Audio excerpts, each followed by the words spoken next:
안녕하세요. 차별화된 변호사 성정모입니다. 굉장히 오래간만에 인사드리는 것 같은데요. 이제 너무 더운 여름이었고, 그 다음에 어느 법원을 가든 7월 말하고 8월 초는 법정 휴가 기간입니다. 그럴 때는 법원이 재판을 열지도 않을 뿐만 아니라 그런 기간 동안은 보통 변호사들이 휴가를 많이 가는 기간이었기 때문에 저희 콘텐츠 올리는 그 작업이 좀 늦어지게 된 거 좀 양해 부탁드리고요. 오늘은 그 주택법 위반죄 및 전자서명법 위반죄에 대해서 좀 더 설명을 드리려고 한번 콘텐츠를 한번 마련해 봤습니다. 보통 2019년부터 2022년까지 굉장히 수도권뿐만 아니라 다른 지역에서도 아파트 값이 굉장히 급상승하던 시기가 있었잖아요. 그럴 때 보통 아파트에서 분양을 해가지고 당첨이 되면 로또에 당첨된다라는 그런 사례가 굉장히 많았죠. 지금도 로또에 당첨된 거다라는 인식이 굉장히 팽배해 있는 상황에서 본인이 이제 일생 처음으로 주택을 신청을 해서 분양을 받는다라고 하는 경우가 있고, 그걸 위해서 대출을 받고 이렇게 해가지고 본인이 실거주 목적으로 그러는 경우도 있지만, 본인이 경제적으로 조금 어려워서 분양 대금을 다 낼 상황이 되지 않아서 그냥 주택만 청약을 받고, 그래서 당첨이 되면 그 당첨권을 이렇게 전매하는 경우도 굉장히 많습니다.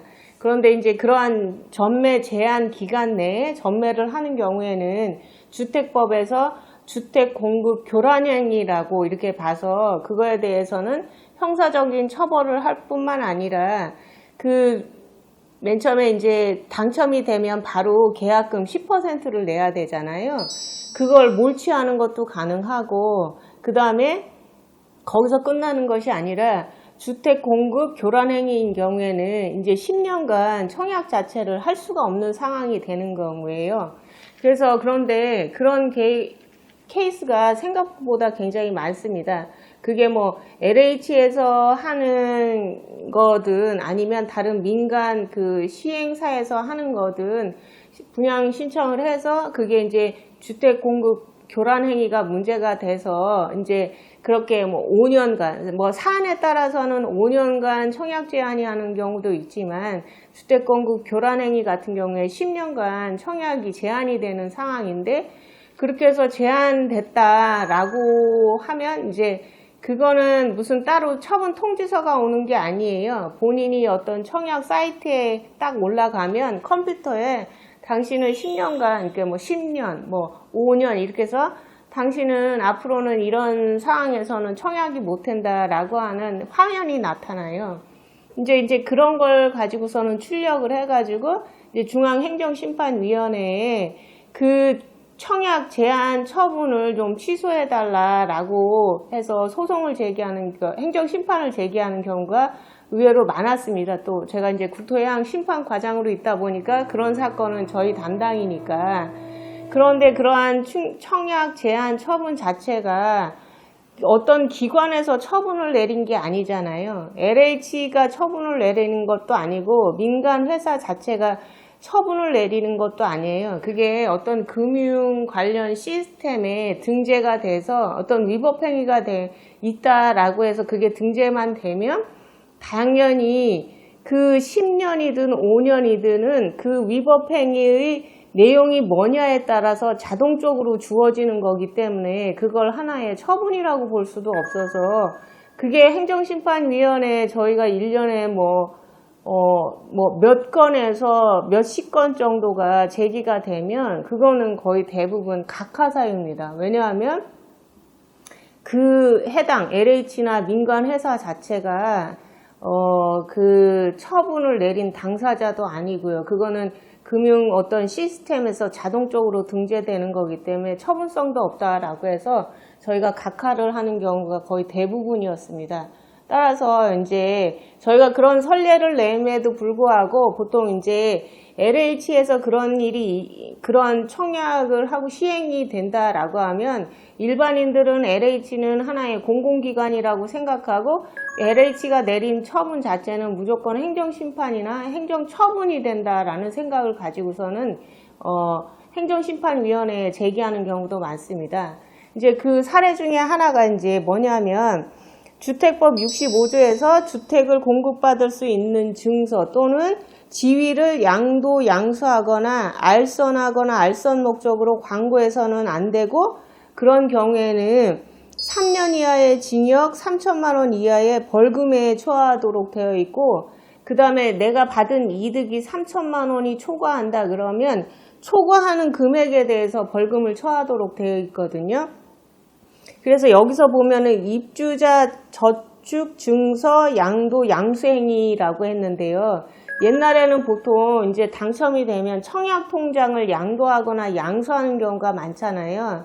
그런데 지금은 모든 것이 인터넷으로 청약을 하고서는 모든 게 다 인터넷으로 이루어지는 온라인 시스템으로 이루어지기 때문에 일종의 말하면 뭐 분양권 전매 제도라고 하는 게 전매하는 행위 자체를 뭐 청약 통장을 주고받고 하는 것보다는 요새는 뭐 공인인증서나 아니면 보안 카드 번호나 비밀번호들을 서로 주고받는 형태로 양도 양수가 이루어지고 있는 상황이에요.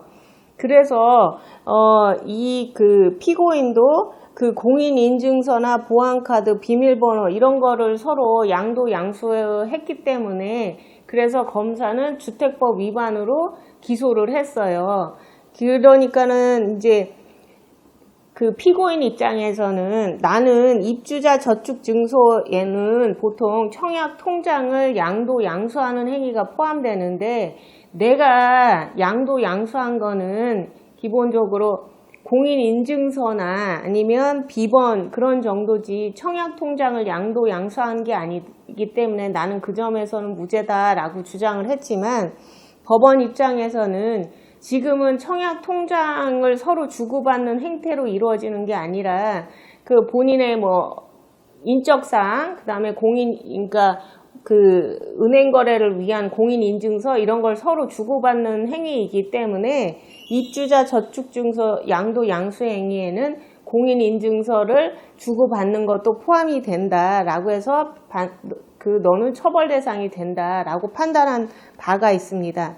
그래서 그런 경우에는 주택법 위반죄도 될 뿐만 아니라 전자서명법 위반죄도 됩니다. 뭐냐면 전자서명법 제19조에 의하면 부정하게 행사할 목적으로 인증서를 타인에게 양도하거나 대여하거나 부정하게 행사할 목적으로 인증서를 타인으로부터 양도 또는 대여받는 행위. 그러니까 부정한 목적으로 공인인증서를 내가 주는 사람도 처벌받지만 받는 사람도 처벌받는다는 거예요.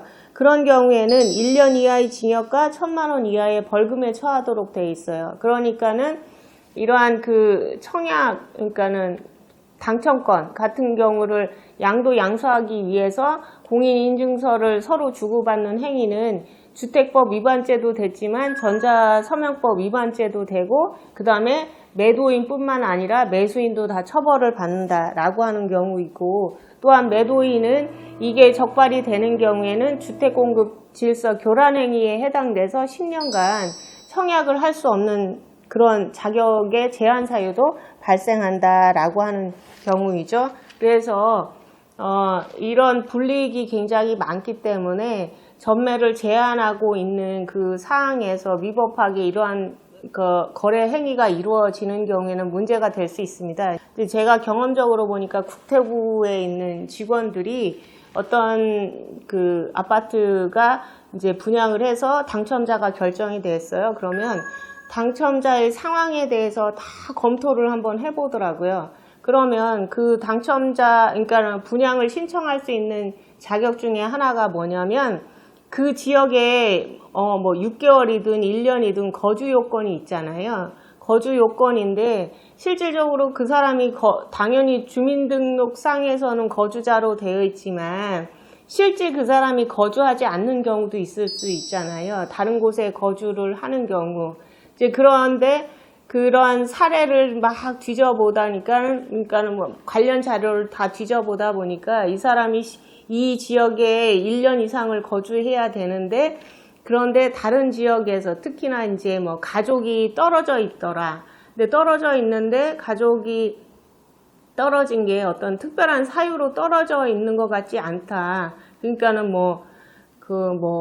남편은 여기 와 있는데 부인하고 애들은 딴 데 와 있다. 그래가지고 이 사람이 그걸 1년 거주 요건을 가지고 청약을 하더라. 이제 이런 것까지도 다 뒤져봐서 이제 가족들 상황도 다 뒤져봐서 의문을 제기해서 나중에 이제 경찰에다가 이제 첩보를 내립니다. 그러면 경찰에서 조사를 하면 결국은 이런 주택법 위반으로 문제되는 사례가 많더라고요. 그래서 당첨자가 이렇게 딱 결정이 되면 그 기관에서 한번 다 스크린을 하는 경우가 있기 때문에, 물론 그 매도인인가 매수인 사이에 뭔가가 그 협정이 틀어져서 뭐 서로 고소 고발을 하는 와중에서 그게 적발되는 경우도 있지만, 그걸 그 관에서 조사를 해서 의문사항이 있으면 그 수사기관에 제보를 해서 조사를 해서 발각이 되면 또 처벌받는 그런 케이스도 있다라고 하니까, 이런 분양권을 파는 행위에 대해서는 각별한 주의, 그 다음에 매수하는 행위에 대해서도 각별한 주의가 필요하다라는 말씀을 드리고자 이제 요번에 이걸 컨텐츠로 하나 넣었거든요. 그러니까 뭐 좀 더 궁금한 사항이 있거나 자세하게 문의하고 싶을 사항이 있으면 뭐 발을정으로 연락을 주시거나 댓글 주시면 자세하게 설명드리도록 하겠습니다. 이상 차별화된 변호사 성정모였습니다. 감사합니다.